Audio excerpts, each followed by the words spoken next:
آج ویو 360 میں کیا اسرائیل کو بحرین اور متحدہ عرب امارات کے ساتھ ایک میز پر لانے والے ابراہیم ایکارڈز مشرق وسطیٰ میں ایک نئی صبح کا آغاز ہیں؟ ہم نے یہ دیکھا کہ امپلائیز کی پروڈکٹیوٹی بہت بڑھ گئی ہے. ہمارے ریونیوز اور sales almost close to double جا رہے ہیں. کورونا وائرس کے جانے کے بعد کیا دفاتر کی ضرورت رہے گی؟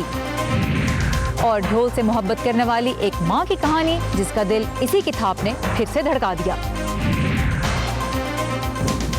امریکی صدر ڈونلڈ ٹرمپ نے جب اقتدار سنبھالا تو مشرق وسطیٰ کے لیے ایک امن منصوبہ دینے کا وعدہ کیا.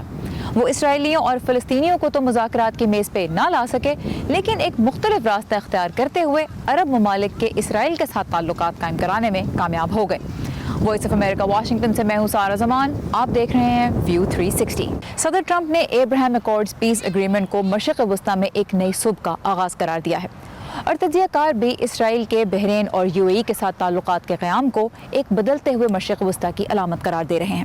تبدیلی اس لحاظ سے کہ اب تک تو ان عرب ممالک کی کوشش تھی کہ اسرائیل پر سفارتی دباؤ ڈال کے اسے 2 ریاستی حل کے لیے آمادہ کیا جائے، لیکن اب ان کی کوشش ہے کہ اسرائیل کے ساتھ تعاون کو فروغ دے کر ایران کے خلاف محاذ کو مضبوط بنایا جائے. ایران کے صدر حسن روحانی نے اس معاہدے پر تنقید کی ہے اور کہا ہے کہ اس کے جو سنگین نتائج برآمد ہوں گے اس کے لیے یہ عرب ممالک ذمہ دار ہوں گے جنہوں نے خطے کی سیکیورٹی کے خلاف جا کے فیصلہ کیا ہے.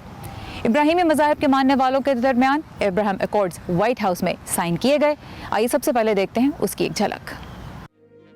صدر ڈونلڈ ٹرمپ نے کہا ہے کہ وہ مشرق وسطیٰ میں ایک نئی صبح کی بنیاد رکھ رہے ہیں. یہ بات انہوں نے منگل کے روز وائٹ ہاؤس میں اس وقت کہی جب متحدہ عرب امارات اور بحرین کے وزرائے خارجہ نے اسرائیل کے وزیر اعظم کے ساتھ مل کر ابراہیم ایکارڈ نامی معاہدے پر دستخط کیے. اس معاہدے کا مقصد 2 عرب ممالک کے اسرائیل کے ساتھ معمول کے تعلقات قائم کرنا ہے. اسرائیل کی پوری تاریخ میں اس سے پہلے صرف 2 ایسے معاہدے ہوئے ہیں، اور اب ہم نے ایک ہی مہینے میں ایسی 2 کامیابیاں حاصل کی ہیں، اور ابھی بھی بہت کچھ باقی ہے. وائٹ ہاؤس کا کہنا ہے کہ یہ معاہدہ یہودیت، اسلام اور مسیحیت میں یکساں طور پر معزز سمجھے جانے والی مذہبی شخصیت کے نام پر رکھا گیا ہے، جنہیں تینوں عقائد کے ماننے والوں میں اتحاد کی نمائندگی کرنے والا مانا جاتا ہے. یہ معاہدہ ٹرمپ انتظامیہ کی جانب سے فلسطینیوں پر امن معاہدے کو تسلیم کرنے کے لیے دباؤ ڈالنے کی ایک وسیع تر سفارتی کوشش کا حصہ ہے. ماہرین اسے آؤٹ سائڈ ان اپروچ یا باہر سے اندر کی اپروچ کہتے ہیں. If everybody recognizes Israel, اگر ہر کوئی اسرائیل کو اپنی موجودہ سرحدوں کے ساتھ تسلیم کرتا ہے، جس کا مطلب ہے پورا یروشلم، مغربی کنارہ اور یہاں تک کہ غزہ کی پٹی پر اس کا کنٹرول بھی، تو پھر بالآخر فلسطینیوں کو ان زمینی حقائق کو قبول کرنا پڑے گا، اور ان کے پاس اس حقیقت کے سامنے ہتھیار ڈالنے کے علاوہ کوئی اور راستہ نہیں بچے گا. no choice. آپ کہہ سکتے ہیں کہ یہ پچھلا دروازہ ہے، لیکن میں اسے اسمارٹ ڈور کہتا ہوں، پچھلا دروازہ نہیں. منگل کے روز مغربی کنارے میں لوگ اس معاہدے کے خلاف احتجاج کے لیے سڑکوں پر نکل آئے. فلسطینی وزیر اعظم نے ان معاہدوں کی مذمت کرتے ہوئے اسے عرب ممالک کی تاریخ کا یوم سیاہ قرار دیا. تاریخی طور پر فلسطینی اپنی خود مختار ریاست کی جدوجہد میں عرب ریاستوں کی جانب سے اسرائیل کو تسلیم نہ کیے جانے کو ایک مہرے کے طور پر استعمال کرتے آئے تھے. تجزیہ کاروں کا کہنا ہے کہ امریکہ، بحرین اور اسرائیل کے مابین ہونے والا یہ معاہدہ 2 ریاستی حل پر بدلتی ہوئی علاقائی پالیسی کا عکاس ہے. This is really a consolidation of. اس سے واقعی خطے میں کئی اشروں سے ہونے والی کچھ سیاسی تبدیلیوں میں استحکام نظر آتا ہے. اس سے یہ ظاہر ہوتا ہے کہ عرب خلیجی ریاستیں اور اسرائیل فلسطینی ریاست کی خواہش سے زیادہ ایران کی مخالفت کے معاملے پر مشترک ہیں. امریکی انتخابات میں 2 ماہ سے بھی کم کا عرصہ رہ گیا ہے اور ٹرمپ انتظامیہ ان معاہدوں کو اپنی خارجہ پالیسی کی کامیابی قرار دے رہی ہے. اگرچہ کورونا کی وبا اور معیشت کے مقابلے میں خارجہ پالیسی شاید ان انتخابات میں زیادہ اہمیت نہیں رکھتی، لیکن اسرائیل کا مستقبل صدر ٹرمپ کے حامیوں میں ایک گروہ کے لیے بہت اہم ہے، یعنی قدامت پسند مسیحی فرقوں کے لیے، جو پیو کے سروے کے اعداد و شمار کے مطابق 2016 کے انتخابات میں صدر ٹرمپ کے حامیوں کا 1/3 تھے. پیٹسی وداکسوارا کے ساتھ ایرم عباسی، وائس آف امریکہ. اسرائیلی وزیراعظم بنجمن نیتن یاہو کا دعویٰ ہے کہ ابراہیم ایکارڈز ہمیشہ کے لیے اسرائیل فلسطین تنازع کو حل کر سکتے ہیں، لیکن فلسطینیوں کے ساتھ مذاکرات کا دروازہ کھولے بغیر عرب ممالک کے ساتھ تعلقات بڑھانے کے فیصلے پر بعض اہم اسرائیلی سیاستدان ہی تنقید کر رہے ہیں. اپوزیشن کی سب سے بڑی جماعت بلو اینڈ وائٹ پارٹی کے رہنما کہتے ہیں کہ معاملات سلجھانے کے لیے اسرائیلیوں اور فلسطینیوں کو ساتھ بیٹھنا ہی پڑے گا. The current government is saying, you see, we have achieved. یہ حکومت کہہ رہی ہے کہ دیکھیں ہم نے ماڈریٹ سنی ریاستوں کے ساتھ معاہدے کر لیے، فلسطینیوں کے ساتھ مذاکرات کی قیمت ادا کیے بغیر۔ میں کہوں گا کہ مذاکرات قیمت نہیں بلکہ اسرائیل کے مفاد میں ہے۔ ہمیں آگے بڑھ کر فلسطینیوں سے ضرور مذاکرات کرنے چاہیے۔ فلسطینیوں کو بھی سمجھنا چاہیے کہ ہاتھ پر ہاتھ دھرے بیٹھے رہنا اور عرب ملکوں یا عالمی برادری کا انتظار کرنا کہ وہ ان کے لیے کچھ کریں گے، یہ صحیح سوچ نہیں ہے۔ فلسطینی بہت سالوں تک سمجھتے رہے کہ وقت ان کے ساتھ ہے، وقت ان کے ساتھ نہیں ہے۔ جہاں ایک طرف ابراہیم ایکارڈز پر دستخط ہوئے، وہیں غزہ اور اسرائیل سے ایک دوسرے پہ حملے بھی ہوتے رہے۔ تو اسرائیل فلسطین تنازع کا حل کا اب مستقبل کیا ہے؟ کیا دو ریاستی حل کا راستہ اب بھی کھلا ہے؟ اسی بارے میں نیلوفر مغل نے بات کی سیکیورٹی امور کے تجزیہ کار کامران بخاری سے۔ دیکھیں اس کا مستقبل تو وہ آلریڈی ہارڈ وائرڈ ہے، اس کی ایک حقیقت ہے۔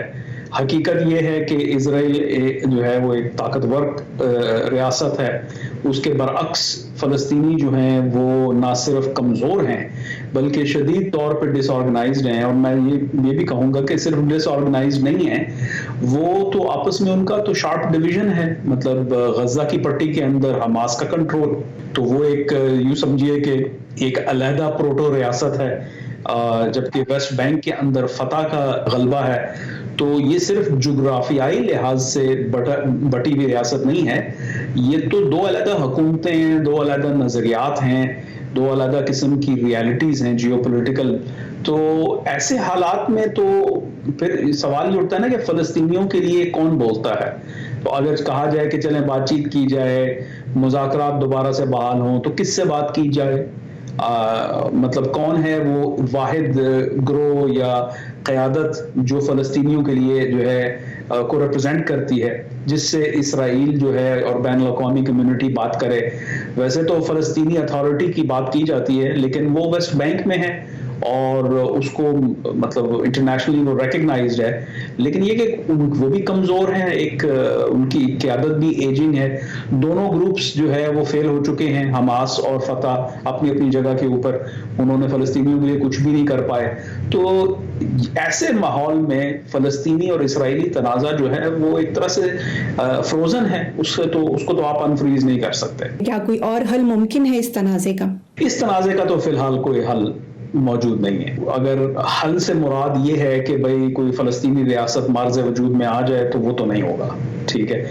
ہاں یہ ہو سکتا ہے کہ غزہ کے لوگوں کے لیے ذرا حالات بہتر کر دیے جائیں، اس میں پھر یہ ہے کہ سوال یہ اٹھتا ہے کہ اسرائیل جو ہے کو خطرہ ہے وہاں سے کہ راکٹ برستے ہیں اسرائیل کے اوپر، تو وہ کیسے جو ہے جو ناکہ بندی ہے اس کو کیسے جو ہے وہ لائٹن کیا جائے۔ پھر ایجپٹ کا اس میں بہت ہاتھ ہے، ایجپٹ اور اسرائیل جو ہے وہ کوآپریٹ کرتے ہیں اس کے بلاکیڈ کے اوپر۔ تو میں سمجھتا ہوں کہ بلاکیڈ میں گنجائش ہے کہ کم کی جائے تاکہ وہاں روزمرہ کی جو زندگی ہے لوگوں کی، عام لوگوں کی، ان کو اس کو بہتر کیا جائے، وہاں پہ تھوڑا ڈیولپمنٹ کا کام ہو، وہاں کی اکانومی کو بہتر کیا جائے۔ جو اسرائیل اور جو یو اے ای کے درمیان جو ابھی ٹریٹی سائن ہوئی ہے، ایک یہ خدشہ پایا جا رہا ہے کہ اس ٹریٹی کی وجہ سے امریکہ کو یو اے ای اور بحرین میں جو اپنے جدید ہتھیاروں کے فروغ کے لیے راستہ ہموار ہو جائے گا۔ تو آپ کیا صورتحال دیکھتے ہیں، کیونکہ اسرائیل ایسا نہیں چاہتا؟ دیکھیں میں نہیں سمجھتا کہ اسرائیل کو کوئی اتنا بڑا کوئی ایشو ہوگا۔ پہلی بات تو یہ ہے کہ ہتھیار تبھی کام آتے ہیں جب ہتھیار چلانے کے لیے فوج ہو، تو یہ سگنلنگ زیادہ ہے، حقیقت اس کی بہت کم ہے۔ اگر F-35 مل بھی جاتا ہے ان کو تو کیا کر لیں گے اس سے، ٹھیک ہے۔ تو میں نہیں سمجھتا کہ اسرائیل کو کوئی خطرہ ہے، اور ہاں فائدہ اگر ہوگا تو امریکہ کو ہوگا کہ اگر وہ مطلب اگر آپ نے 10-20 جہاز فروخت کر دیے F-35 تو بہت بڑی رقم بنتی ہے۔ اس کے علاوہ تو مجھے ملیٹریلی یہ کوئی اتنی بڑی واقعہ نہیں ہے۔ وائس آف امریکہ کی ٹیم دنیا بھر سے آپ کے لیے اہم خبریں اور دلچسپ کانٹینٹ لے کے آتی ہے، تو لاگ آن کیجیے facebook.com/VOA اردو کے پیج پہ، اور اس کے علاوہ ٹویٹر اور انسٹاگرام پہ بھی ہمیں ضرور فالو کیجیے۔ تازہ ترین خبریں، اہم واقعات، آڈیو ویڈیو رپورٹس اور تجزیے دیکھنے، سننے اور پڑھنے کے لیے ڈاؤن لوڈ کیجیے VOA اردو کی نئی ایپ۔ خبریں اب ہر وقت آپ کی مٹھی میں۔ ہم میں سے بہت سے لوگ ایک عرصے سے گھروں سے کام کریں تو ایک سوال پیدا ہوتا ہے، اور وہ یہ کہ کیا دفاتر واقعی ضروری ہیں، اور اگر ہیں تو کن کے لیے اور کس حد تک؟